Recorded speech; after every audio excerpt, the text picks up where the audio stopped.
So I'm getting my car Feels back. muggy, I guess. You are? Yep, they're free. Okay. I Good. was only there that day. I couldn't get myself I don't. I live there. So, the tow company or the... Tow company. Okay. Such a good I just had the car for the day.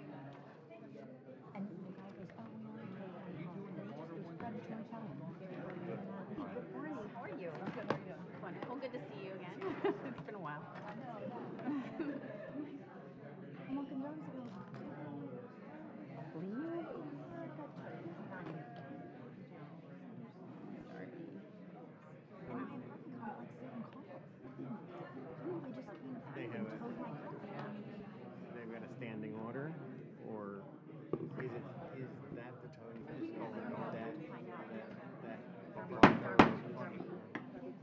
Good morning. I would like to call to order the Pasco Board of County Commission 10 o'clock meeting of March 25th, 2025. At this time, please silence all electronic devices and mute your phones. Please rise for the invocation and pledge. O merciful Creator, your hand is opened wide to satisfy the needs of every living creature. Make us thankful for your loving providence and grant that we, remembering the account that we must one day give, may be faithful stewards of your good gifts. Amen.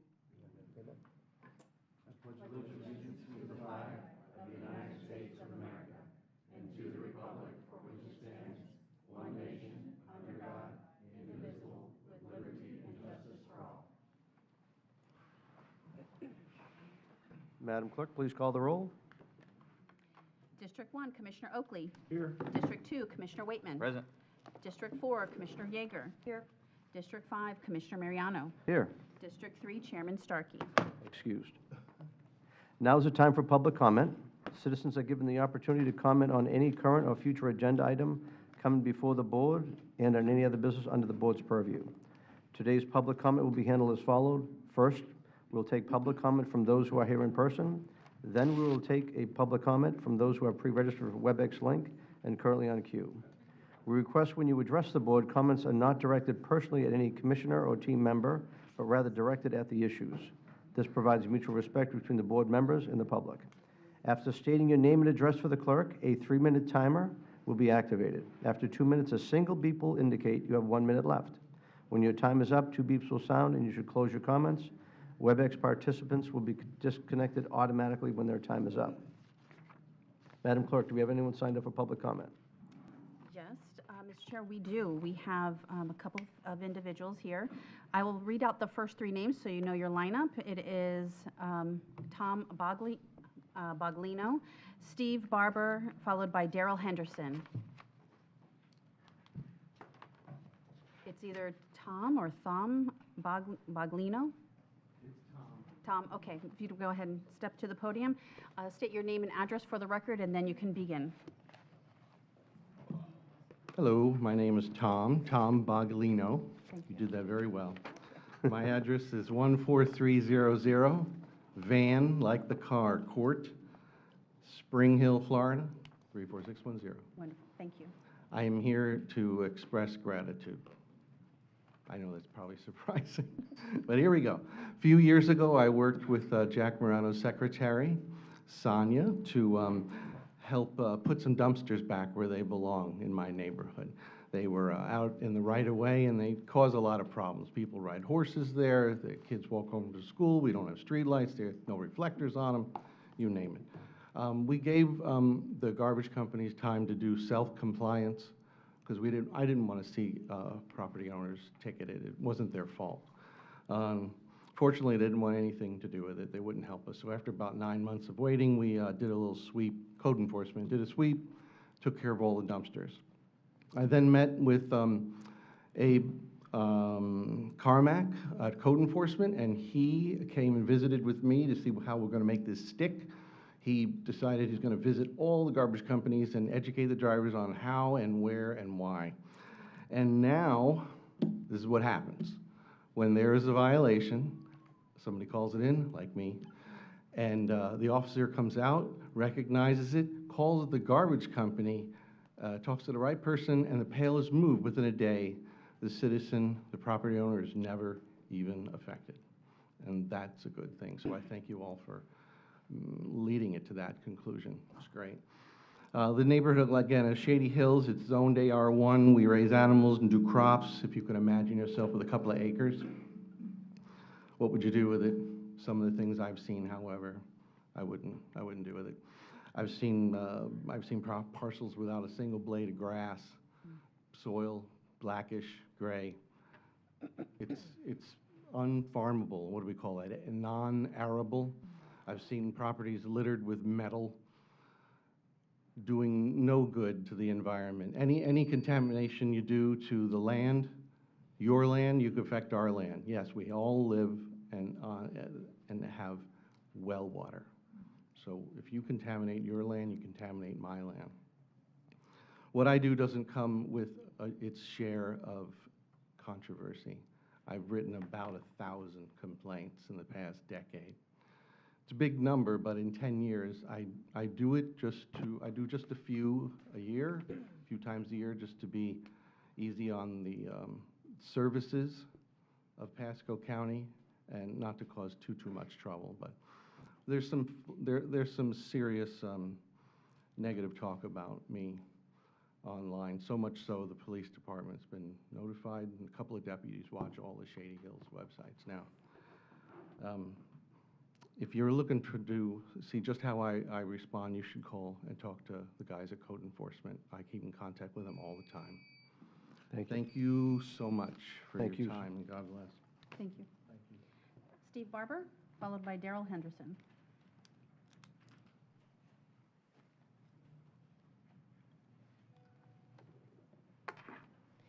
Steve Barber, Land O'Lakes, Broad River Avenue. It's a new development right across from Connerton, and I don't really know how it works down here in Florida. I'm from New Jersey, but this development was approved, I guess, with one access, or I guess it would be the northern entrance through Causeway Boulevard, and I guess the people with the money own the southern entrance. I guess the Bexleys, and it's not a major issue, but it kind of is, because everything you do is south of that development. All the schools, all the grocery stores, shopping, and Causeway Boulevard is terrible. 3 90-degree turns through a swamp, totally flooded out during the hurricane. I mean, if you're going to touch wetlands and disrupt things, why not at least do it the right way? Maybe build it 4 foot higher. I don't know. I don't know why we went down. It's kind of goofy. But the main point here is looking for help, trying to get the southern gate access open to the public. I think I spoke to Miss Yeager, and just looking for some help on that matter. Just doesn't make sense. You order your Starbucks, DoorDash, your pizza for your kids, gets there an hour and 20 minutes later because the driver goes there, because the AI on Google Maps and the iPhone say, hey, go this way, because it makes sense, because man's thought process and power and money didn't go into the planning of your route. So then they have to go back out the Causeway. 41's a disaster. 23 minutes later, an hour total, your food gets there, it's cold, your kids aren't happy. It's for a miserable life. Just trying to help the citizens here over at Deerbrook. There are only like 100 houses built now. I think 400 are going in. Somebody's going to have to look at the roads. I mean, Land O'Lakes High School is right out front. I talked to a lot of the neighbors there, and we can't get busing to Land O'Lakes High School. So the gate is closed. We're not supposed to use the south entrance, which makes way more sense. Bexley is wider. Wisteria is wider. The only way for the kids to walk to school is through Causeway Boulevard, which is white line to white line, swamp to swamp. There's no sidewalks. There's no lighting provided by yeah, that's another thing. Like, if you want a street light, the citizen has to pay for it or buy it. Doesn't make sense either. I don't know how that works. So there's like no way for the kids to get to school, to walk to school safely. So I'm sure you would want all your kids to walk to school safely, not through a swamp where, tractors and trailer comes through because they're building the development. They get pushed off the road, they come home, shoes are dirty, socks are dirty, just doesn't make sense. So just looking for the southern gate to get open, the Bexley, the Wisteria, it just makes so much more sense for everybody. If there's any help, I appreciate it. All right, I see David Engel. He'll talk with you about it. And David, I did get some calls on this in the past month or so he's not the only one talking about it. So if you take a look at it, appreciate it.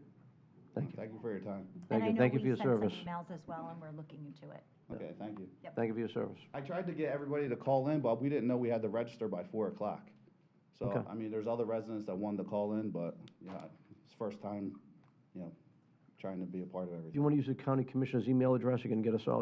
We'll all know the letters came in, so it's better information, then you can direct it to Commissioner Yeager, where it's her district and all, so, Thank you. But No no, we problem. are working on it. Thank Yep. you. Yep. thank you. We have Daryl Henderson, followed by Darby, I don't know how to pronounce your last name. Last name starts with a T, Darby T, and then followed by Pastor Troy Peterson. Good morning, Daryl Henderson, 12100 Seminole Boulevard in Largo. I'd like to admit a document for the record. Do you like to admit a document? All in favor, say aye. Aye. Any opposed? Okay. Good morning, Good morning. Chairman, Commissioners. I come to you as the Advocacy Director for the Recovery Epicenter Foundation, based in Clearwater.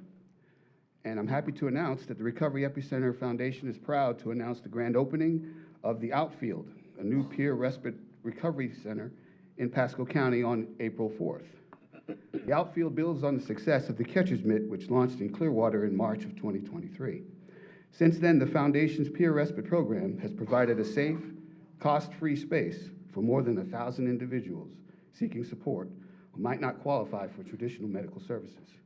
Thanks to generous grant from Baycare, this initiative has helped prevent homelessness, reduce emergency room visits, and lower overdose rates by connecting over 80% of participants to long-term recovery programs and housing solutions.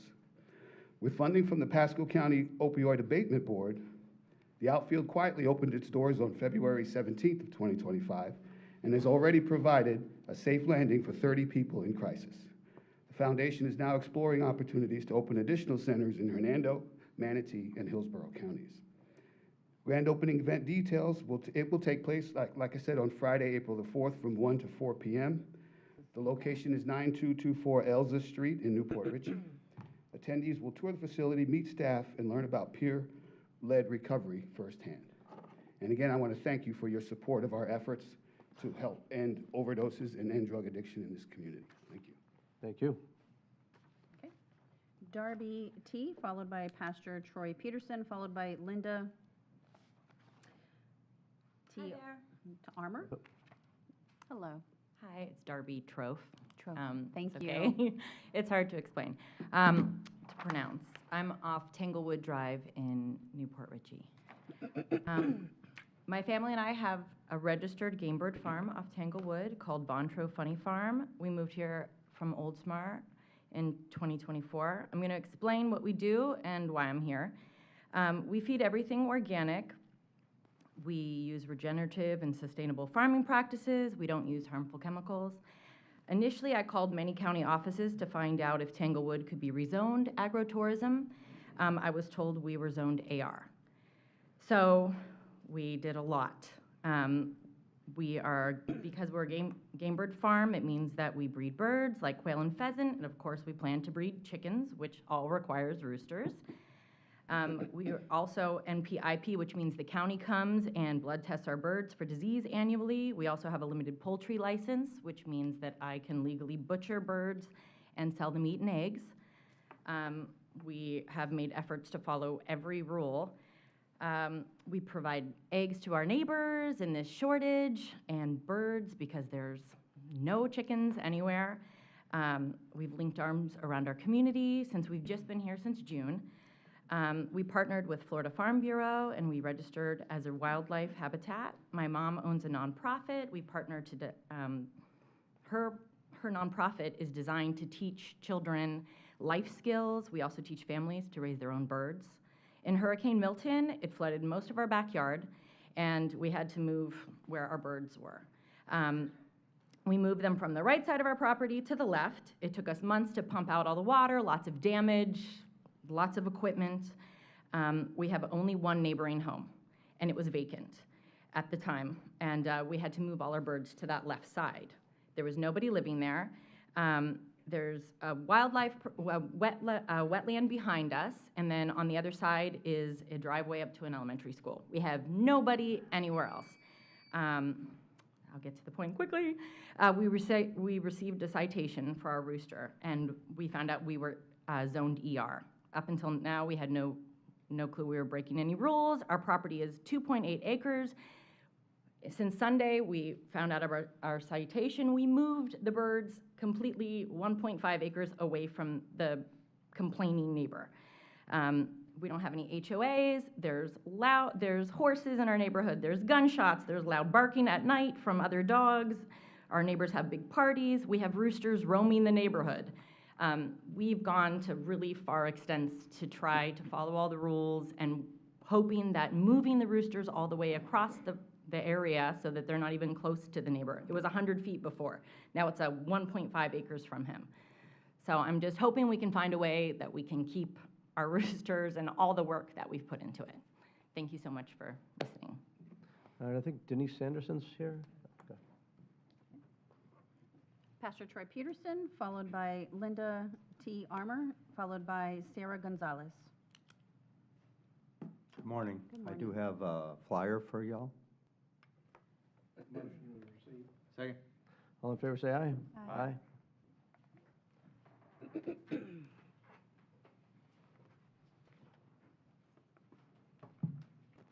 Good morning. Troy Peterson, 8114 Leo Kidd Road, Port Richey, Florida. What you're receiving there is our resurrection egg hunt in the city of Port Richey. We do that with the city of Port Richey, the fire department, and the police department every year. Invite your families. I know the kids always enjoy climbing on the fire trucks and in the police cars, and then, of course, sharing the true reason for the season. Also want to mention coming up, like every year, May 1st, we do have the National Day of Prayer coming up, and I really appreciate what the county has done the last quite a few years with setting up all the chairs and stuff like that. It's always a great time of fellowship and worship together as we honor the King of Kings and Lord of Lords. We'll get flyers to you on that. Of course, the resolution coming up as well, making May 1st National Day of Prayer here in Pasco County. And on that topic, I don't know what I need to do or how I need to do it. I've met with a few of you commissioners, and I would like to put to a vote during that resolution that either somebody cares, Pasco Hernando lead, not a prayer that was written by a previous attorney, and we can honor the King of Kings, Lord of Lords, and watch God bless Pasco County. As I was praying this morning over at the Oasis Coffee Spot, I'm reminded of a prayer that I would pray often before I would go out and preach the gospel. And, you know, I'm not a Bible scholar or anything like that, but I would pray, you know, let my preaching and my teaching not be with enticing words of man's wisdom, but great power and demonstration of his Holy Spirit. And with his Holy Spirit comes the wisdom of God, not the wisdom of men. And I believe as we do prayers that are spirit-led, not read off a piece of paper, we're going to receive blessings from God. We're also going to receive wisdom that comes down from above, because we know God's word says every good and perfect gift come down from the Father of lights. And I want God to pour out them gifts on our county and on you commissioners. God bless you. Thank you for your time. Thank you. Linda T. Armour, followed by Sarah Gonzalez, followed by Stephen Ivester.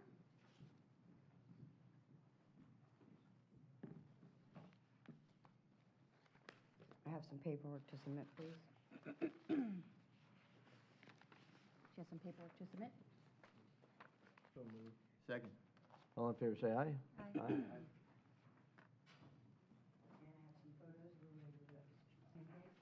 Yeah, do you want to give us, you want those backlit, though? No. Okay.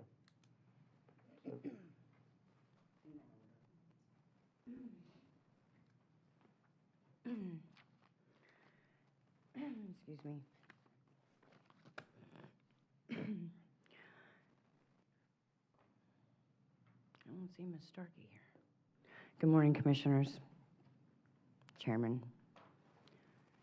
My name is Linda Farmer. I reside at 18751 Coach Street in Shady Hills, Florida.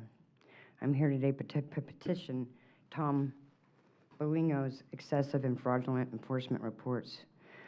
I have submitted a petition of over 200 citizens in Shady Hills. We, the undersigned residents, concerned citizens of Pasco County, submit this petition to formally challenge the actions of Tom Bolino, a resident of Pasco County, regarding the excessive and unjustified reports for Pasco County enforcement. He has come to my attention that Mr. Bolino repeatedly has reported residents to code enforcement, resulting in excessive and fraudulent, unnecessary code violations. These actions have caused undue and financial and emotional stress on property owners, residents, creating an atmosphere of harassment and mistrust within our community. We believe these reports are not only unjust, but also disruptive to the harmony of our neighborhood. We therefore demand the following. I would like a full and transparent investigation into the legitimacy of all of 377 that I have submitted to you, code enforcement complaints by him. Immediate dismissal of any code enforcement complaints that are unjustified stemming from his reports. A revised guideline on people calling in false reports and unjustified reports and using the code enforcement as a weapon, as system on a community that he has nothing better to do.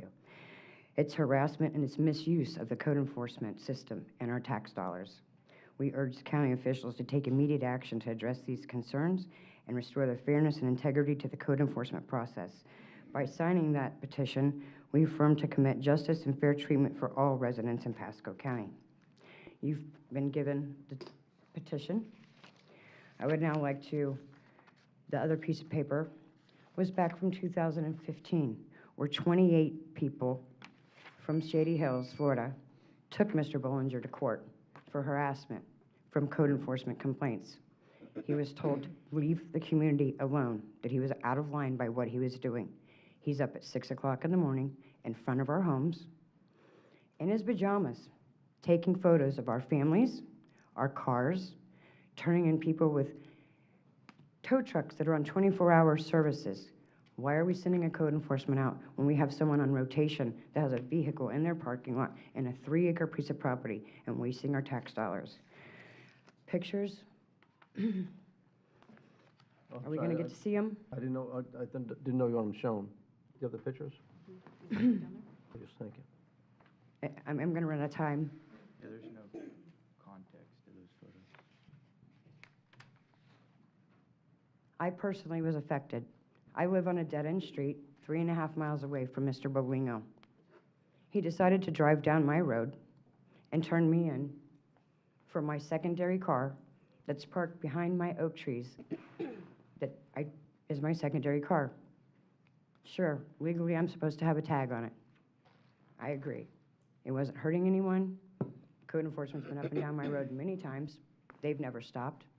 You can't see the back of my vehicle from the tag from my car. You would not know that there was no tag on my car unless you sat out inside my yard and tried to take pictures and sat there for hours. I'm going to show you some pictures real quick of the code violations that are being called in.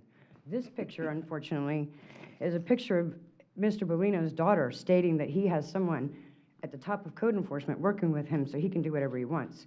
It also states that he has the backing from the county commission to do whatever he wants. You can skip that one because you can't really read it up there. But this is my house. This is from my front gate. You can turn it up straight. Can you turn Can the you picture turn with it the around? trees? There we go. There you go. Thank you. That's the picture from my gate. That's my car in my driveway. I got a code enforcement complaint that I had 7 days to remove my vehicle from my property or I was going to get a $120 fine every day that sit there. You can skip the next picture. Across the street, my neighbor has a beautiful yard and he has shrubbery across it. He has a blacktop pavement driveway that goes all the way to the back of his property. He has a legal trailer with a truck cab on the top of the trailer because he's going to replace his cab because that's what we do. We work on our cars out there. It's not in anybody's way. Okay, this is why I have a problem. If code enforcement wasn't out doing this, they could be handling the stuff that needs, Tom Bellino could be running around. This is the side of Old Shady Hills where it now is turned into a truck stop. You can go to the next picture, please. These are people living on the side of Shady Hills, Old Shady Hills Road, because it's become a truck stop. Why is he not turning these people in? Go to the next picture, please. Things that actually matter in our neighborhood. We have people living in woods in the same area that this truck stop is, an entire homeless camp. Why is he not handling that? Why hasn't he called code enforcement in on actual, real stuff? Next picture, please. Trash and everything down the roads, tractor trailers. Why isn't this being called in? Go to the next picture, please. Tractor trailers, trash, all down the road. Why isn't he calling this in? Please go to the next picture. We have people just dumping trash on this particular road. That's a code enforcement problem. Why isn't he calling that in? Go to the next picture, please. Tractor trailers on the same road, stare all the time. Now we have transient people coming and going. You know what truck stops are all about? That's what's happening. Go to the next picture, please. We have a guy that just got kicked out of somewhere else. Code enforcement went to the property, kicked him out of it from Hudson. He's now living on Old Shady Hills Road. He's got all of his belongings and he's got a campsite sitting there. All right, Not 50 yards from that area is a propane place listen, we need to stop being harassed in our neighborhood because a code enforcement can't do their actual job and take care of this stuff because they're running around taking care of my car in my driveway or a pallet in somebody's yard. all right. Linda, I'm going to stop you because we're going to get on with the meeting, but Thank you, sir. I appreciate the pictures. If you would, take the pictures back, show them to Denise. Denise, the head of code enforcement, or David Allen? Well, those Oh, are she's part of out the there, okay. record. I'll need them back. They're part of the All record. right, so, You David. can have them, I have others. Okay, I will keep them then. Get with David Allen, he'll talk with you, and we'll set up for code enforcement, take a look at everything you've asked about. I'm asking you guys All right now. David Allen's right in the back. I know, but All I'm right. asking y'all because I know what happens when I go talk to staff. All right, we have Sarah Gonzalez, followed by Stephen, I think it's Ivester, followed by Daphne Sayas. Good morning. Thank you. Good morning. My name is Sarah Gonzalez. I live at 16677 Albright Road in Spring Hill, Florida, in part of Shady Hills. I am attending today. I signed that petition. I bought in that area in 2017. Had I known about this 2015 situation, I would not have bought that house on the corner because of this person. I moved out here because we worked to buy a house, our first-time buyer's home. Since then, there's been nothing but reports, started in 17. Me and my husband were in this community center, in this meeting in 18. It was 2 of us. You guys let us talk, tossed us aside, sent us on to the report thing, okay? So I'm here and I've got 3 minutes to say what I gotta say. So this is a consistency. My husband is an emergency truck operator. He does heavy wrecker operator, so he saves your guys' family when they're out on the road getting smashed in these accidents. Occasionally he may come home, okay? We don't have quite enough acres to not have a garage, okay? We comply with code. We completely appreciate every single officer that's ever been to our house. I have everyone's name. We have always worked with them. They've worked with us. They've given us advice here and there. And every time it happens and they give us advice, seems like that code enforcement is now gone. First one that came to my house in 17, they got us in violation. We thought we could have our mud trucks out in front of our house, okay? I went and pulled codes. I found that it was not legal to do that. So then we complied with you guys. We got rid of extra vehicles. We put everything behind the house. I can't afford a privacy fence to block it off. I live right on the corner.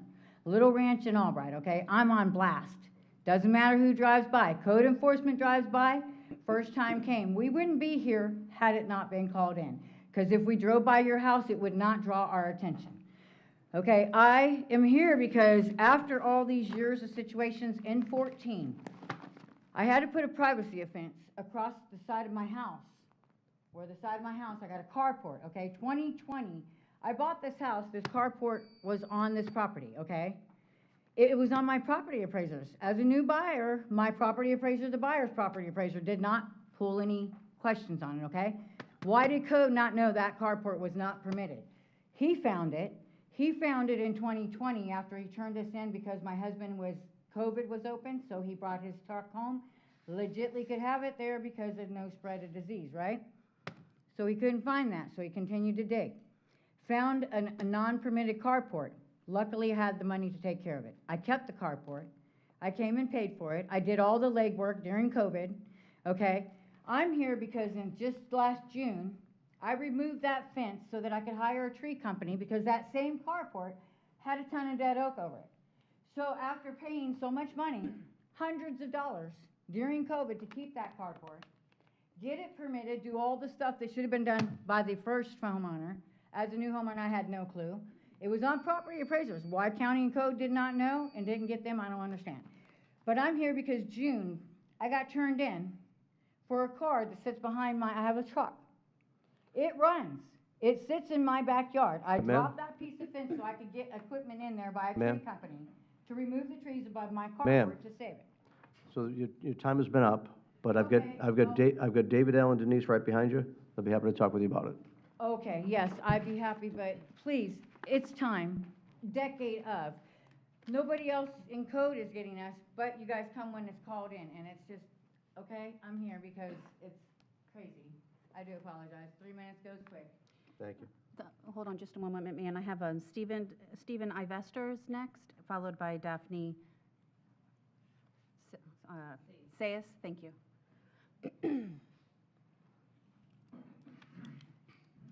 Stephen Ivester, 18332 Greensboro Street, District 5. I haven't had any dealings with him directly. I have a lot of friends and neighbors who have dealt with him, and it seems like it's becoming a bigger issue. I don't know if anyone caught when he was talking about code enforcement, he said "we." He views himself as a member of code enforcement. He's not a hired government employee, and he's actually putting a drain on the resources. If you drive through our area and you see the homeless camps, one caught on fire behind an auto shop the other day. What happens if it's rebuilt again, now with the wood structure? If that burns down and catches the auto shop on fire, there's oil. That's an environmental disaster waiting to happen. Nothing. No one says a word, but just your dumpster's too close to the road, or you got some trash right there, which I agree. I don't want a trashy neighborhood. I don't want a trash pile everywhere, landfills, but this is getting to the point to where it's ridiculous. I mean, when I get bored on a weekend, I don't go pretend to be a cop and like go pull people over for speeding, and I'm a cop too because a cop lives down the street. He's up to no good. It's malicious. I've actually never had a call. I'm sure I heard the other day he was a street away. I live 4 miles away from him. I heard he was a block away the other day. So it's a matter of time before he's in my neighborhood doing things like this. But I'm friends with these people. I see what they deal with. It's insanity. And the fact that his daughter's out there saying, oh, he's got the hookup. You know, he's the hookup, arguing with people in the community, telling them, hey, they're not going to stop him. He's got his thing. So who do we reach to? They've talked to code enforcement. It's gone nowhere. You people, I mean, you're the only ones that left. There's nothing to stop him. So I'm going to yield my time, but at the end of the day, he's not government. He shouldn't be. They have their own job. They get paid for this. He's not on the payroll. He should be done. So thank you. Thank you. Thank you. Daphne Sayas, followed by Pastor, Jen, I've always, don't say your last name. Carrowick. Carrowick, thank you. Hi, Daphne Sayes, 16230 Creela Drive. I wasn't expecting to come up for my stuff here today, but it was brought to my attention that you all were basically told that the developer was going to compensate me. I have not spoke to the developer. They tried to have me sign my property, which is a 35-foot ingress egress for utilities, over to them. Their proposed address is 14934 Shady Hills Road. They brought in loads upon loads of dirt and tore down every tree, every oak tree. I have zero privacy whatsoever. I've not been in my yard. We have not barbecued. We haven't done anything. I've sat out there videoed. They were working 24/7, 365, Thanksgiving Day, and code was out there, and they said that he told me it was up for grabs. I said, by who? County told me that it was deeded to them, to Moss Development. I said, by who? It's on my deed. I have my survey, everything. It's built up so high that I will flood. I am the lowest house on the block. And when they redid the road out front, that water runs, it dips right in front of my driveway, washed out my driveway, goes straight on back. I've been in front of you all. I've emailed letters. I'm just, this Sunday, the working on Sunday, they're getting away with murder over there. And it's been going on so they could landlock themselves in. But either something has to be done. I mean, I'm getting an attorney. If, staff, there's a big problem. Staff screwed up on this one to let this happen. But I have not retained an attorney, and they have not offered me one dime. The gentleman, I can't even think of his name here at the moment, he's back there, I think, said that because I wouldn't talk to them because they wouldn't pay me for my house. Well, no, I have nobody to talk to because that is all part of, and I'm not gonna be there with nobody representing me. He wanted a phone call on the phone. I met with Jack, and we met a few others here in the building, and they were going back, Tippin was going back to 2001. Now there's other paperwork filed, and it's a shady deal. It's a shady deal in Shady Hills. And I've basically lost my house, and it's caused me a lot of health issues, and it's causing problems in my marriage. Thank you. Daphne, David Allen is right in the back. Mike Carbella's been out there, JP Murphy's been out there. So we'll let him talk with you and just kind of like clarify that statement, et cetera. Thank you. So Pastor Jen Kerouac, and followed by Bernie and Valerie Chilton. Pastor Jen Kerouac, Shady Hills Mission Chapel, 15925 Green Glen Lane, Spring Hill, Florida. I'm here today, and there is a need for support in Shady Hills, and I know how this whole thing goes. I understand there is a need for at least 3 commissioners to be kind of advocating for you.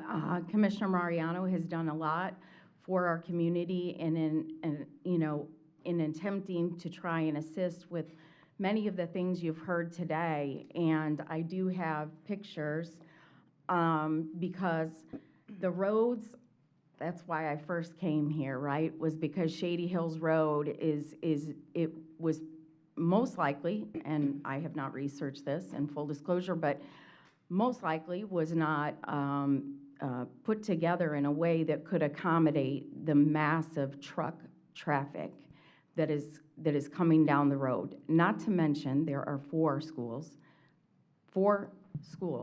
on Shady Hills Road. We are bringing in big development, which is, we understand, we're not going to prevent the development from happening. However, there is it's an incredible need. Did you pull up the pictures? I just have your video. That's all I was providing. I sent 2 pictures. All I got was your video. Okay, there were 2 pictures where the kids that are sitting on the easement for their bus stop, on the easement.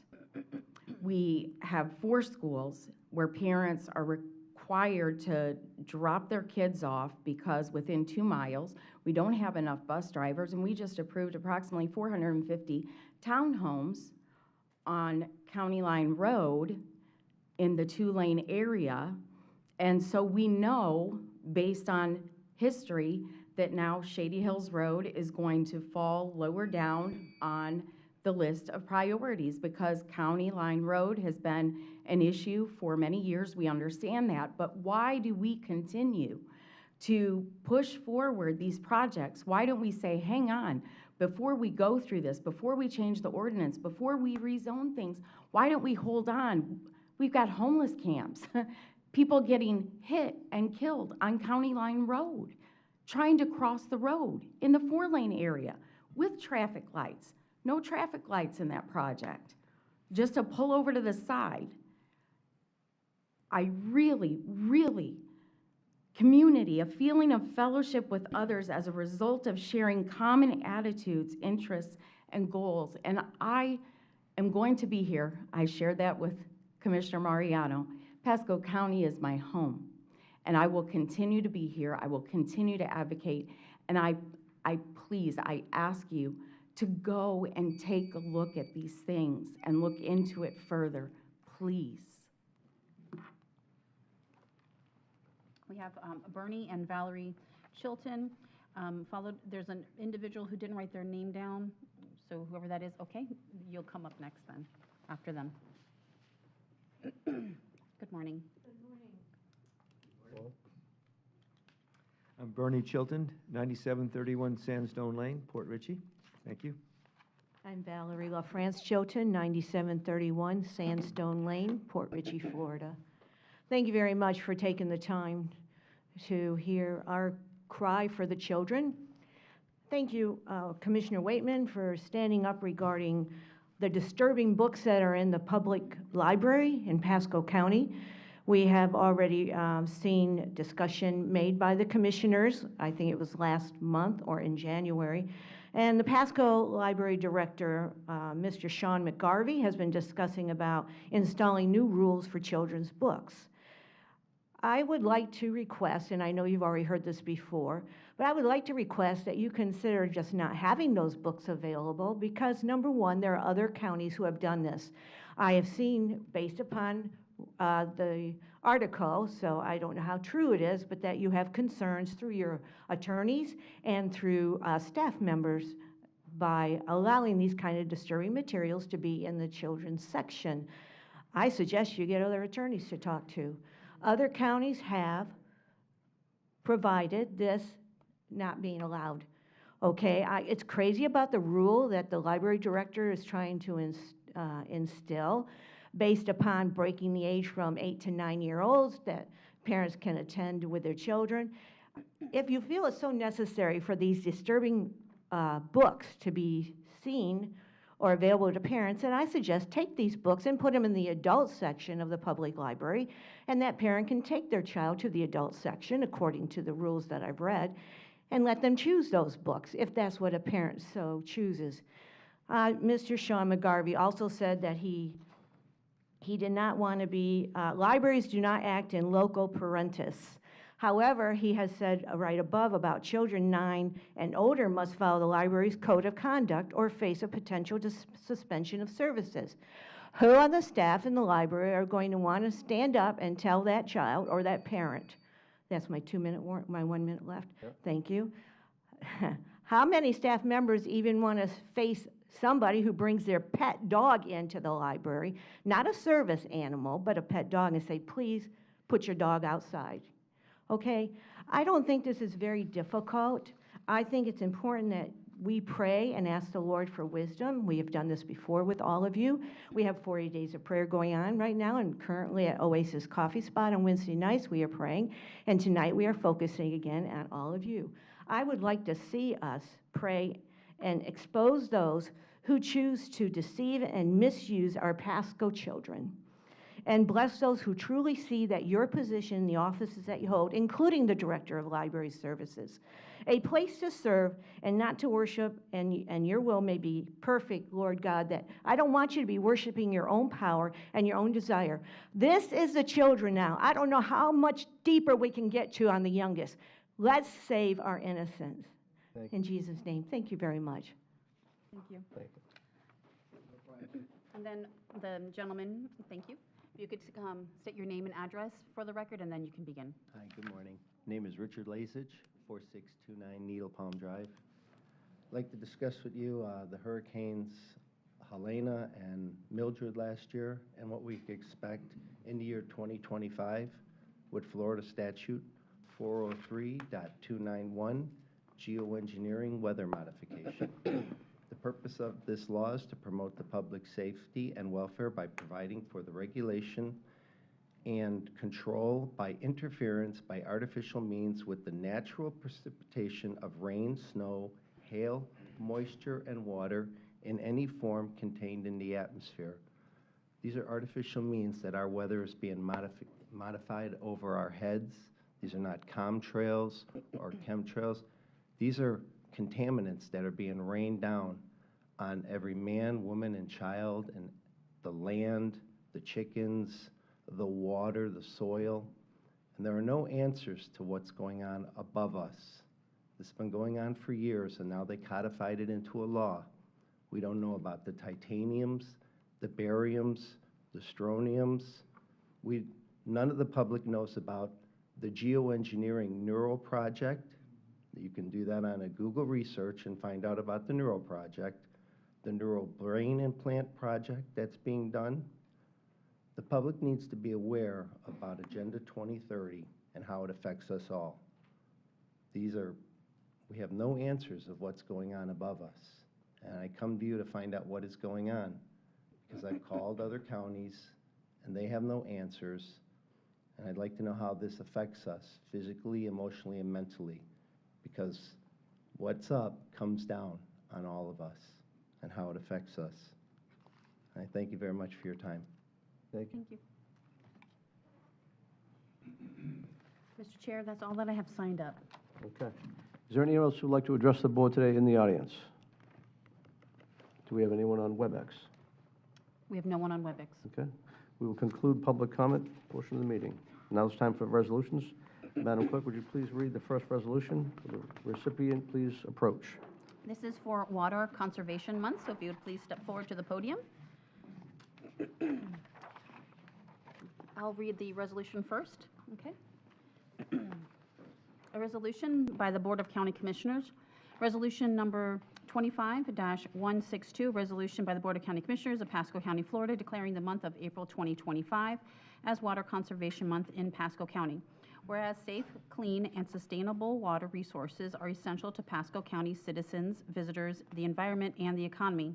And whereas although Pasco County has a limited supply of fresh water in our underground aquifers, lakes, and rivers, the county's population and need for water resources continues to increase.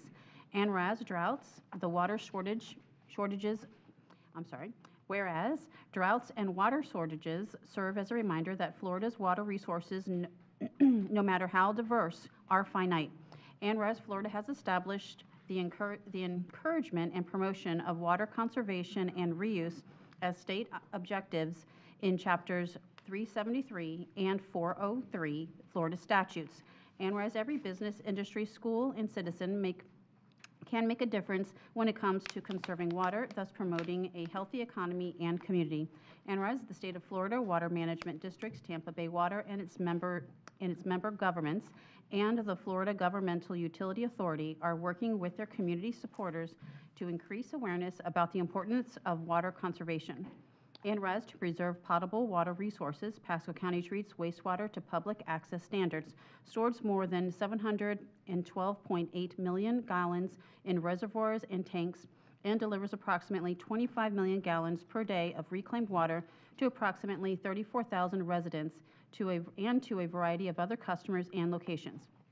And whereas the state of Florida, the Southwest Water Management District, and Pasco County have previously declared April, typically a dry month when potable water demands are most acute, as Florida's Water Conservation Month to encourage citizens to help preserve Florida's precious water resources. And whereas the continued support of April as Florida's Water Conservation Month reinforces conservation messages, ordinances, and efforts put forth by the Pasco County Board of County Commissioners in its support and encouragement of conservation measures. Now therefore be it resolved by the Board of County Commissioners of Pasco County, Florida, that said board hereby declares the month of April 2025 as Water Conservation Month in Pasco County and calls upon each citizen to help protect this precious shared resource. Done and resolved in regular session with a quorum present and voting this 25th day of March 2025. Second. All in favor, say aye. Aye. Commissioner Oakley? Yes, sir. Welcome. great thing to talk about is conserving water, because everybody seems to think we're out of water, but on the past year of Swiftmud and the past year of Tampa Bay Water, and I know that we do the very best to protect all our water. We have a 15 million gallon reservoir right now that is full, 15 million gallons. In our community in Pinellas, Hillsborough, and Pasco County, we use approximately 200 million a day. We also can pick up out of the rivers and the water bodies and the bypass canal and all. We can pick up 200 million and put back in the reservoir every day. We use that out. It's very well protected and it's very well looked after, and all the assurances that you can afford, we're looking after to keep that water safe for our potable water and our drinking. The problem we do have in Pasco County is we need more reclaimed water, because for every one house that uses reclaimed water, it takes 4 houses. So we run short, and some of our citizens have been calling me and telling me about those issues of running short.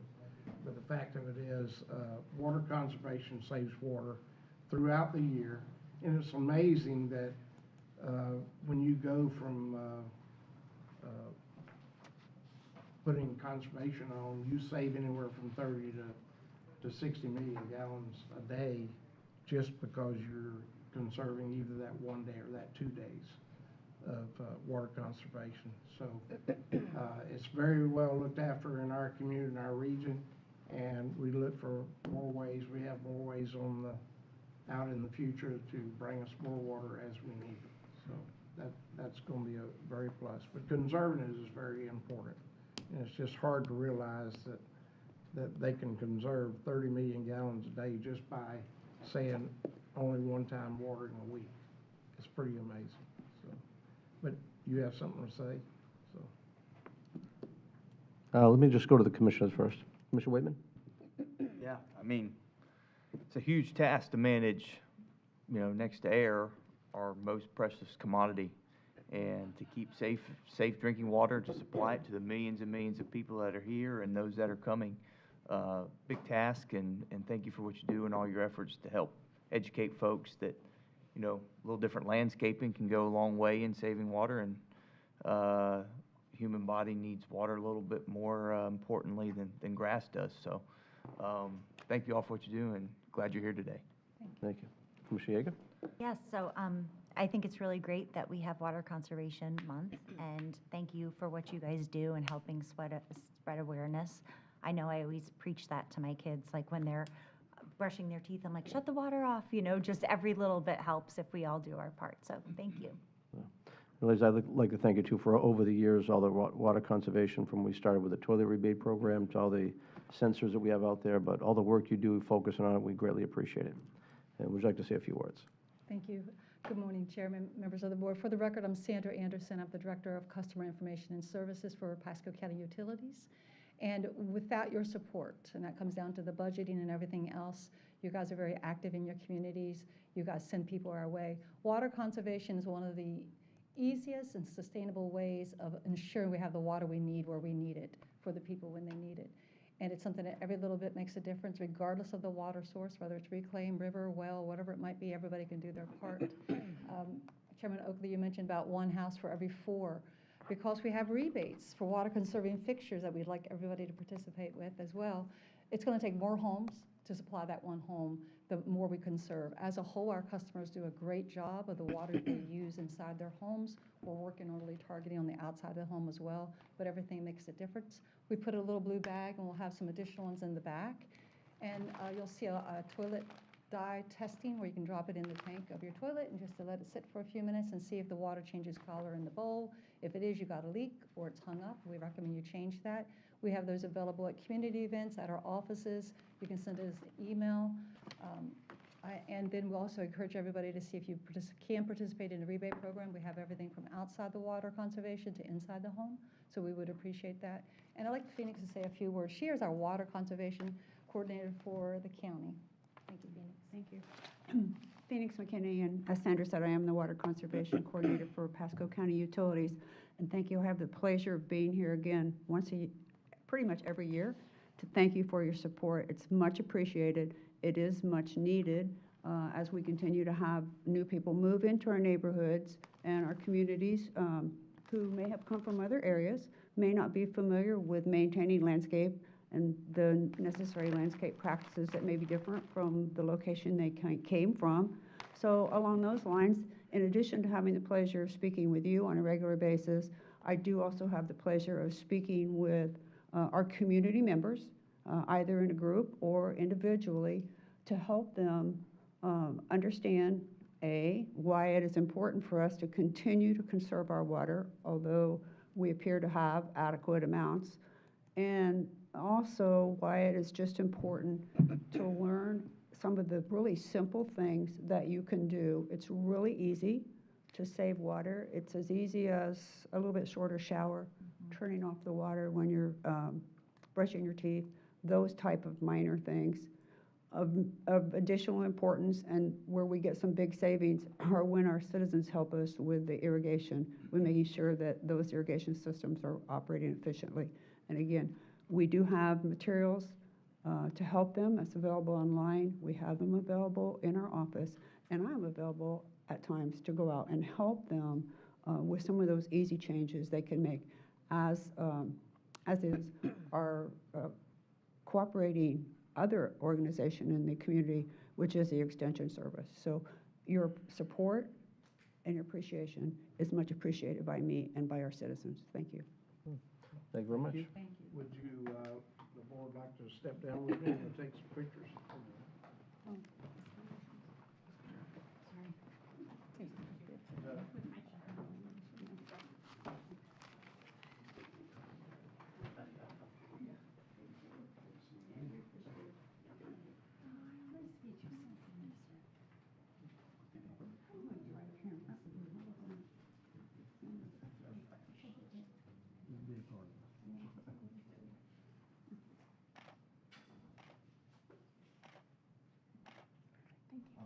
Good job.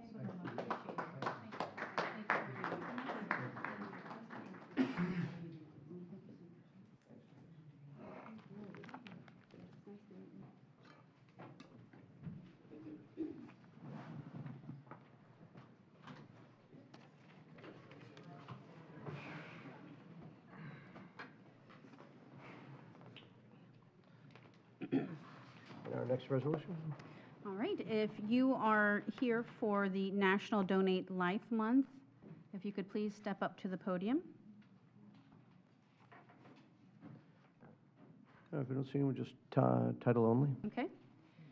Resolution number 25161, a resolution by the Board of County Commissioners of Pasco County, Florida, declaring the month of April 2025 as National Donate Life Month in Pasco County. Approve. Second. All in favor, say aye. Aye. Thank you, and we'll get that. Okay. Now it's time for the consent agenda. So far, there's just one pull, and it's really just for discussion. Any other pulls to be for the consent agenda? Which one did you pull? C27? C27, Chair? Yes. Yeah, it's just one item, just for really discussion. So I want to highlight it. Any other items to be pulled? Can we have a motion for the consent agenda, minus C27? Move to approve. A second. All in favor, say aye. Aye. Any opposed? Okay. And C27?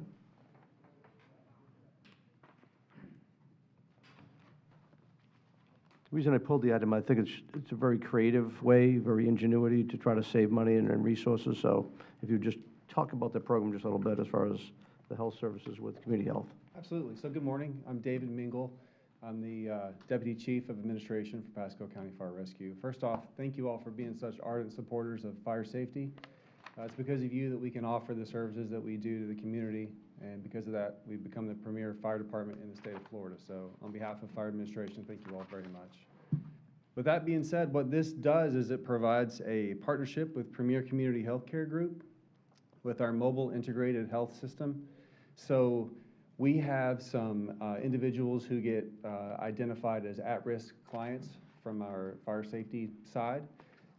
They then go to our mobile integrated health side, and we send community paramedics out to those individuals to visit them to find out why they're repeat clients and why they're becoming such a strain on our system. And then those integrated paramedics, they recognize things like maybe there's a failure to thrive, maybe they need some drug rehabilitation or other things. And what this partnership does is going to allow us one more tool for referrals. It will also allow their clinicians to ride out there with our mobile integrated healthcare paramedics and to actually do some on-site visit, and they can see for themselves what it is that these individuals need. So this is one more tool in the toolbox to help us to create less of a strain on our emergency system, and it's going to be a great benefit for the citizens of Pasco County. Thank you. And Premier has done a great job with us in the county, helping those that are underserved, and I'm hopeful that maybe some of this even gives them some revenue as well to kind of help them as they run their operation, to kind of offset some of the stuff they do for nothing. Yes, sir. Okay. Well, I really appreciate you guys thinking about this, digging through, and serving our community better. Appreciate all your service. Yes, sir. Thank you. Thank you. Second. All in favor, say aye. Aye. Okay. Now we'll go to the regular agenda and R31.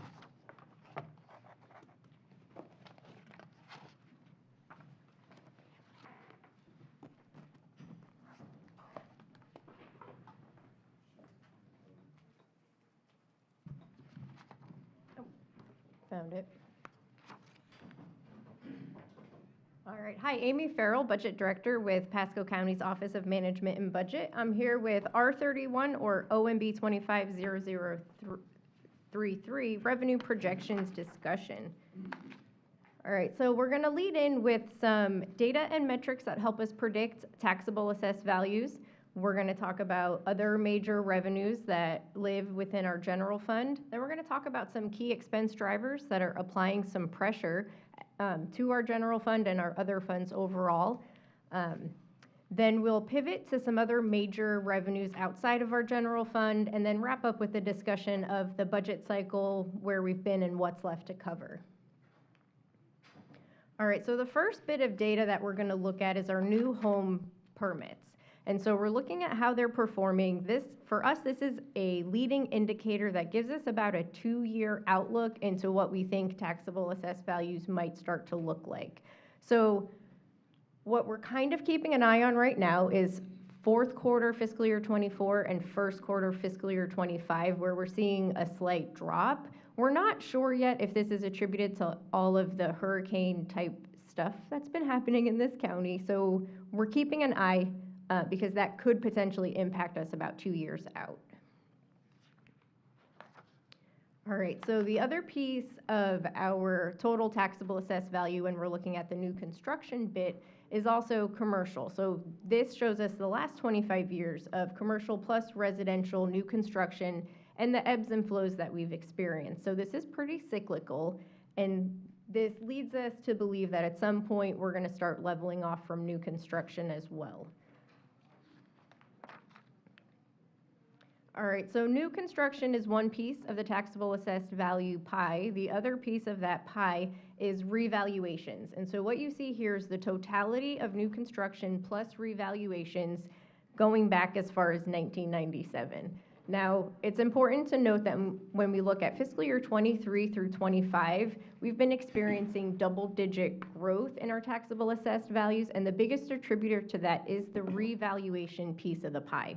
And there's 3 things and 3 drivers that really make up those revaluations and what we've experienced over these past couple of years. So one of the biggest things is we've had some northern migration where there's been home sales that will re-trigger that value of that home without any Florida homestead portability, right? So they didn't have any Save Our Homes or homestead portability, and so we've seen a big trigger in what those assessed values are. The second bit is just market conditions, right? So market conditions will also dictate what those assessed values come out at. And then for recent builds, year 1, the assessed values off a parcel, and then year 2, it's parcel plus building or parcel plus home. And so what we're seeing with those 3 big drivers in the revaluations is our market conditioning is starting to correct itself. So those values of those existing homes are starting to come down a bit. We're also seeing less migration from the north. And so All of that leads us to these double-digit growth numbers that we've been experiencing these past 3 and 4 years. We're not expecting that high of a number coming into this next budget cycle. So what are you expecting, Amy? You might be thinking. Well, so there's a lot of uncertainty on how it's going to shake out. So what my office is doing is we're modeling 3 different scenarios that we're pushing through our financial models to help us plan as we build our budget to bring back to you in June once we do have preliminary assessed values. So we're running a model at 5%, 7%, and 9% growth. And then you'll see at each of those intervals what the sheriff's 40% allocation looks like, our expected payments to TIF, CRAs, all of those things, and then what's left for to handle our growth and other expense pressures within the general fund. All right, so that's the taxable assessed value piece of the general fund pie. There's some other major revenues that live in the general fund that help us operate. But before we go there, we're going to talk a little bit about our regional inflation, localized inflation, because that does correlate very greatly to the next bit of revenues that we're going to talk about. And so you can see since 2022, there is a cooling off of that inflation with just a small uptick in first quarter of 2020, fiscal year 2025. And so as we look at our half-cent sales tax revenue and our other tax revenue, they're following kind of a similar pattern. So half-cent sales tax, to put this into perspective, this is about 10% of our recurring revenue within our general fund. Over the last 40 years, we've seen a 6% average growth in this revenue stream, and we're predicting right now a 3% increase. So we're still expecting an increase, it's just not as high as the increase we've gotten used to seeing from this revenue stream. All right, the next one is county revenue sharing. So the 11-year average for this one has been a 9% increase. We're actually predicting just this one to flatline right now. Part of the issue with predicting this one is the way this gets distributed from the state is equal monthly increments. And then at the very end of the state fiscal year, June, July, we get what we call a true up, which that then gives, okay, here's what our total annual revenue amount is. Well, June and July hasn't come yet, so we're unsure yet of how 25 is going to shake out, but we did experience a slight drop from fiscal year 23 to 24, so we're just maintaining a steady projection at this point, and we'll continue to monitor and see how this shakes out. All right, our ambulance fees, that's another major revenue in our general fund, and this one we're projecting at about a 7.2% increase, which is fairly in line with our 11-year average growth here, which is roughly 9%. And the last revenue that we're going to talk about in the general fund is our communication service tax. If we look at our 10-year average here, this overall is a declining revenue, even though we are projecting a slight increase of 2.2% over the next fiscal year. All right. So that's our revenue. So now let's talk about some of the expense pressure that we're seeing in the general fund and just across all of our budgets in general. So within the general fund, we've got some key public safety expenses. Detention center expansion, we've been slow stepping into a staffing model so that way we can run the expansion once that construction's completed. And fiscal year 26 will be the first full year of our D-shift expenses. We've also had a step into that staffing model 2 plan that we've been working alongside with fire rescue, so that way they were able to staff all of those shifts at all of their stations, and fiscal year 26 will be the first full year of fully burdened expenses. Constitutional budget increases, we are estimating some increase, but we will get more line of sight next month when we have our second annual budget workshop with our constitutional officers and the chief judge. Personnel, that always has some kind of an increase. We're watching the retirement bill very closely as that goes through the legislative session to see how that might impact us when that shakes out. General inflation on our operating budgets and our capital projects. So one of the big things we've noticed is the cost of materials and supplies went up during the COVID pandemic. It really hasn't come down. So while inflation might be cooling, the cost of stuff is still up. And so that's applying some pressure on our budgets. And then just general government growth, trying to keep pace with our demands for service. All right, so Amy, what does that all mean? Okay, so here's what that all means. If I could bring that down to three kind of specific points, here's what we're looking at. We're entering this budget season very conservatively. Our revenues are looking a bit challenging for us. We have some public safety must-pay expenses that we've built into our model to make sure that we can afford those. And we're looking at a limited ability to increase or expand services going into the next fiscal year. So we're going to be running very lean budget. All right. So now if we pivot outside of the general fund, let's look at our local option fuel taxes. So the blue bar is our first local option fuel tax, and this funds roughly 27% of our public works ops and maintenance budget. And this one, we're predicting a 2.8% increase. The other bar, our yellow bars, that's our second local option fuel tax. This one funds part of our transportation capital program, and this one we're estimating about a 4% increase. All right, so the last revenue that we're going to look at today is our penny for Pasco. So our 14-year average on this one is roughly a 6.3% increase, and we are projecting 26's revenue to be right in line with a 6.2% increase.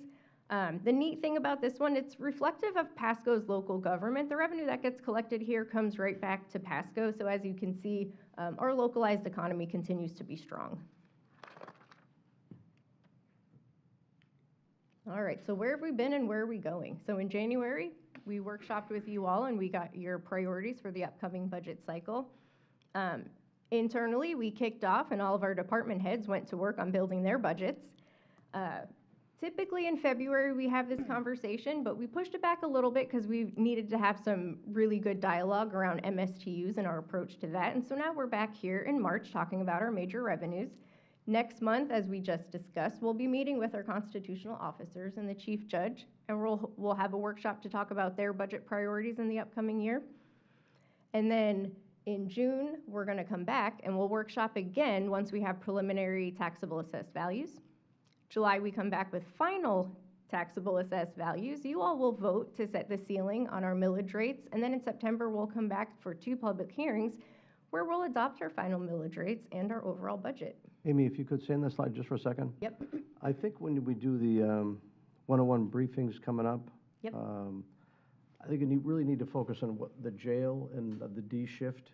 Those are 2 things that our citizens really wanted to see.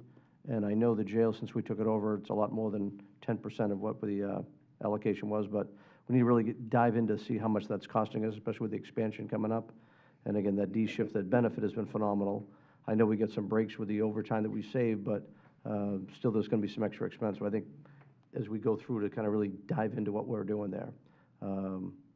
I know we're going to look at the MSTU funds, so I think as far as we look at parks, I think it's going to be a big thing. And also the paving assessment program, I think is working real good, but I want to see how far along we are. I know I've had several road projects that I've had citizens complain about the roads aren't done, and I find out they're not in the 3-year plan. So I know we put some extra money into it last year, and I want to see where we are as far as what the projections are, because I think if we're putting that MSTU out there for the transportation, but we're not getting enough roads done, then we're kind of putting ourselves in a bad spot. Absolutely. Thank you. All right, I took all those notes. Thank you. All right, anybody else? All right, well, with that, thank you. Any questions for Amy? Hang tough, Amy and team. Hang tough. I told her I don't envy you at all, Amy. No. Thank you, I appreciate all your research. Thanks. Okay, now we'll proceed to miscellaneous business. Commissioner Oakley? I think you have a picture there to bring up as Paducah groundbreaking ceremony happened this past week, and really exciting to see that new business coming in, bringing in 600 new jobs in the Zephyr Hills area right near the airport. It's going to be a great place for having a company of that nature, and it's right on the you might say, bypass with Johnson Road. So there's a lot of direction they can go with trucking and things of that nature to help them out in their business. So they use a lot of different products, so there'll be trucking companies and others receiving revenues. So the economy boost would be very good in the marketplace for this business acting here in Brazil. It's. Yes. You turn your mic on. Oh. Thank you. I didn't know it was. Oh. There it goes. Is that better? Oh, yeah. Well, I'll start over again. So, but yeah, this new business, they've actually, they're coming in there on, right on Chauncey Road, right by the end of the airport, on the north side of the airport.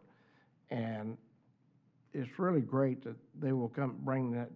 They've been in the United States for over 20 years, and they're bringing their, this is a major undertaking for them to, and they're going to service out of this all of the United States and abroad at the same time. So they've got a lot of cookies they're going to be making and sending out all over the world. So they use a lot of byproducts or liquid foods and things of that nature that work in making cookies. So, but the idea that we have 600 new jobs coming into that community means a lot for East Pasco County and the city of Zephyr Hills, because people are needing good jobs. So it'd be well done. They actually already have expansion in that building in certain times, and they will continue and have space to more. And they've actually bought some other property just to the south of the property they have now to start on. So it's going to be a very good business in East Pasco County. Then there was, let's see what other items I had. I had that, and then I went to it's kind of amazing, I went to a charging of a new pastor in St. Paul's Missionary Baptist Church in Dade City. That church had been in Dade City for 129 years. Just think about that. That's before I even got there. So, just a little. So, but the fact of it is, they charge a new pastor coming in. The new pastor's name is Dr. Reverend Jesse David Washington Jr. So there's a tongueful to call that. So sitting there in the ceremony on Sunday afternoon and listening to everything that was going on, and his sister was sitting near me and said, "Hey, I went to school with your son Ronnie."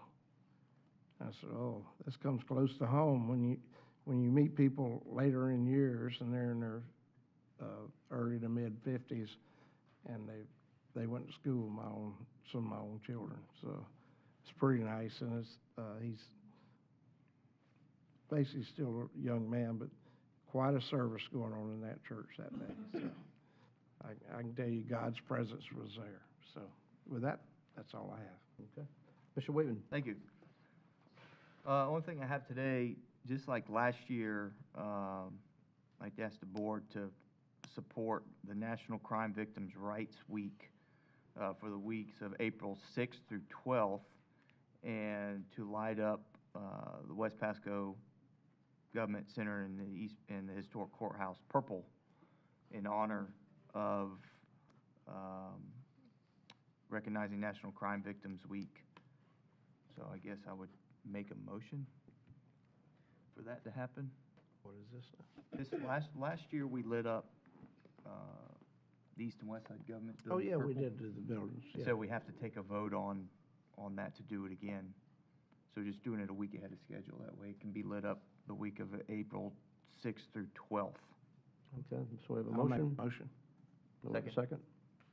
All in favor, say aye. Aye. Any opposed? Thank you, board. Okay. That's all yet? Yes, sir. Okay.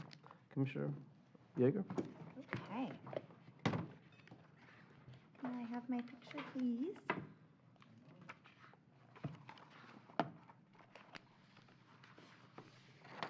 Okay, so we toured Pepin Academy, and this was a really, really awesome experience. They have a super low student-to-teacher ratio. They teach them life skills. They have music. They have all sorts of programs for the kids, and they were so well behaved. I was very impressed. It's in the old Genesis property, so really cool if you haven't visited there. All right, next slide. So we had our pop-up pantry again in Moon Lake. We are doing some work in there, and that is Miss Grace. She is 80 years old, and she does not look 80 years old. She is the founder. We fed close to 240 people that night. We had fresh meat, vegetables, desserts, fresh baked breads that day. And every time we're there, we're going again to Thursday night. We see new families. So we've been anywhere from 100 to 250 families, but this specific week, we were at 240. So doing great things out there. All right, next slide. Oh, that's more of Moon Lake. So we toured mosquito control, so lots of cool things happening there. I highly recommend this if you're in a homeschool co-op or things like that. It was super educational, very hands-on for kids and adults. So they gear it down if you're with a group of kids. So that was a really enjoyable tour. Okay. So this next one is my favorite. This young man was born with a rare disease. He graduated from River Ridge High School, and he had to present a project for college, and he had to have a problem and then be able to solve it, and he had to present it to a person with influence. So he said, I know Miss Lisa, so he brought it to the county, and we got people to hear his presentation. So at the end, he said, does anybody have any questions? And I raised my hand, and I said, would you like to go to Tallahassee to tell your story? So next slide. So not even a week later, Gavin goes to Tallahassee. Him and his mom, Dawn, testified on the Senate side about rare diseases and how the new Sunshine Genetic Act bill would help families like Gavin. They'll be doing newborn screenings for rare diseases, hundreds of them at birth. So it'll help save the families time, money, and earlier intervention for the kids. So Gavin got the red treatment, and he went on the House floor, and the clerk opened so he could even vote. So it was very cool, and he enjoyed every moment. So that was a great story. And that's all I have for District 4. Okay. County Administrator for the day. Yes. He's for more than a day. So I'm playing my Kabbalah here right now. Yeah, for today I don't have anything to say. Okay. Well, thank you for filling in, Branford. Good job. Thank you. Mr. County Attorney? I don't have anything today. Thank Okay. you. Well, thank you. Madam Clerk? I do. I have one thing. Our office puts on an event every year called Operation Greenlight, and it's to help motorists get back onto the road by helping them to reinstate their driver's license. And during that process, we waive certain fees to help them be able to afford their court financial obligations. And that is going to start in 2 days. It starts on March 27th. It runs through April 3rd. And we've extended our office hours to accommodate this. So it'll be from 8 a.m. until 6 p.m. during that time period. And you can get assistance to help do this, either in person by coming to one of the judicial centers. You can call into one of our call centers, or you can also process this online through our online payment system. So 3 different ways. Extended hours from March 27th through April 3rd. So if you know anyone that might need this service, please send them our way. And it's for traffic violations as well as criminal violations. Thank you. Thank you. Nice job. Thank you. I've got a few things. We were out at Fairway Oaks last year, and they're trying to put it together, trying to clean up all the trees from the developer that kind of is giving them the burden to get rid of this stuff. I got some numbers from John Batista showing me 22 tons and 27 tons from 2148 to 2638. I don't know if I'm supposed to add the numbers together, but I'll ask for a motion if someone would to allow $4,700 and $4,784 for additional to waive the tip, to reimburse the tipping fees to pick up the debris that's out there. Move. All right, a motion and a second. All in favor, say aye. Aye. Thank you. Mr. Chairman, just point of clarification, was this from storm-related, or was this? No, it's just cleanup? Okay. taking over property that wasn't maintained very well. April 12th, just want to let everyone know, we've got a ribbon cutting out at Sunwest Park. We're going to be celebrating the new trail that's paved. Right now, part of it's done around the major lake, and the second part should be done this week. We're going to do that at 10 a.m. There's going to be the first 5K run. They had done a turtle trot somewhere else, and they've decided to move over to here. I think there's a huge opportunity for the county, for all our charities and all the people want to raise money to do 5K runs. I could see us doing at least 2 a weekend, all the way through the year, and then summertime, you could probably even add a few more to get people out there. You're gonna be in great shape. Might be. And good news, we're also setting up the Scallop Fest again. Last year, we had to run 4 weekends, and it was like 2-day weekends, but this year, we're going to shorten the term up to just 3 weekends, but they're going to include Friday, Saturday, and Sunday. We've got some great music scheduled again, and we'll have a bit more family friendly, and we will be kicking off with a 5K run as we start out. So if you can make plans, if you want to be around there, it should be a great time. Next thing, I want to talk about this morning, we had Pastor Troy talking about doing prayer. Wanted to bring it up what the thoughts of the board were. I know we've had our county attorney look at it and probably has some options for us to do it, but is there a will to go forward to have prayer done other than the way we've been doing it? I'm for Yeah. prayer being redone. Rita? I think the administrator was going to bring back a proposal at the next meeting, there was a full board. I think the reason it didn't come back Okay. today, because you only had 5 or 4. Okay, good. I wasn't sure where it was, but just being it brought up, I wanted to move it forward because I thought there was support for it, so, very good. And do we have pictures of the fire station ribbon cutting? Commissioner Yeager and I both attended that. It was It was a little chilly that day. a little bit chilly. At this point here, the doors were closed, so it was a little bit more tolerable. But I'll tell you, it was a great turnout. If you ever get a chance to go see a fire station, this would be one I recommend you go see. They have taken all the things from the Hudson Volunteer Fire Department, the first one in Pasco County, which helped grow around the county, and they took so many memorabilia, pictures, things that were out there, and just put them into the display. JJ, phenomenal group putting everything together. I mean, what you guys did brought this whole community out there. I mean, that's the biggest ribbon cutting I've seen for any station, and almost everything I've done, even from park openings, et cetera. The families were super appreciative. Some of those old-time firefighters, there's one right there, were all out there having a good time, celebrating what was going on. And I think this commission should be very, very proud of, between this station and all that we've done for all the protection of our citizens every step of the way. So it's just like, it was, like I said, just a great day. This is the fire station. We actually did some bricklaying, which they had to fix my brick, but I think the rest were in pretty good shape. But all in all, just a great day. And I just want to give one thought as we look at things with development coming in.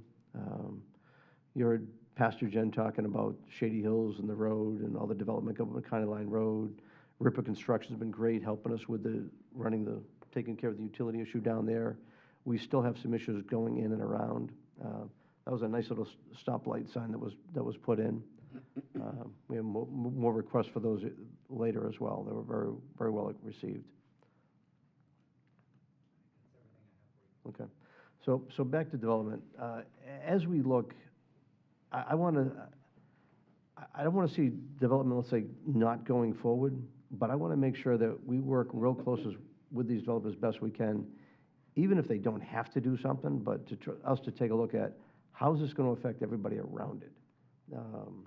Between development coming in, helping with the transportation, and I'm going to tell you, in my area, we've got a couple of developments coming in that it's going to be really looking at what's going to go on in that area. And I know we have this general area, how we fund everything, and Nick Urin will be talking about it later on, and I'm talking with him about it, but for the simple formula that he's got, how he wants to set these roads up, where they're going to come in, I'm going to tell you, I think we need to maybe modify how we actually look at things, because if you've got some developments that could be good for the community, but it's not going to cover all the way, I think, as we did up at the Denton project in Hudson that didn't come forward, but allocating resources to fix issues that are going to be coming up for the health and safety of our citizens, I think it's just something that we need to just take a close look as we go forward for these things coming up. And that's all I have, so we'll break for 1:30 for the afternoon public hearings. Thank you.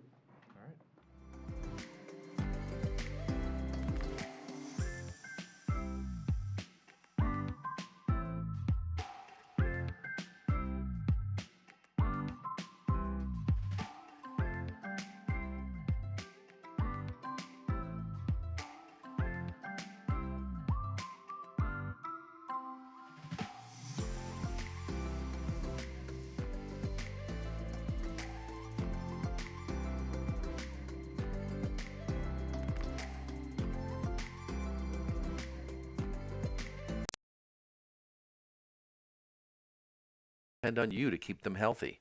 Excess fertilizer, grass clippings, trash, oils, and pet waste wash into gutters and storm drains when it rains. Stormwater carries these pollutants directly into our lakes and rivers, creating an unhealthy environment for fish, waterfowl, and other aquatic animals.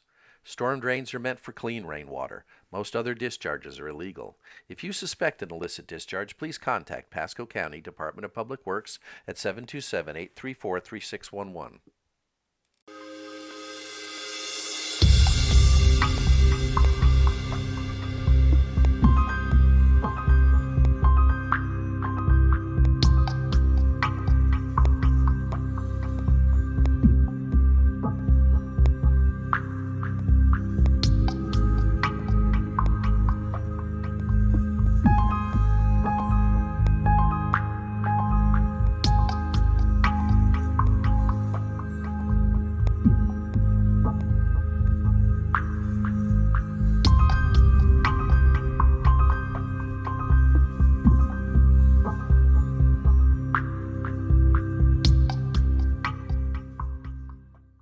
We want to welcome you to the Human Services Collaboration Station.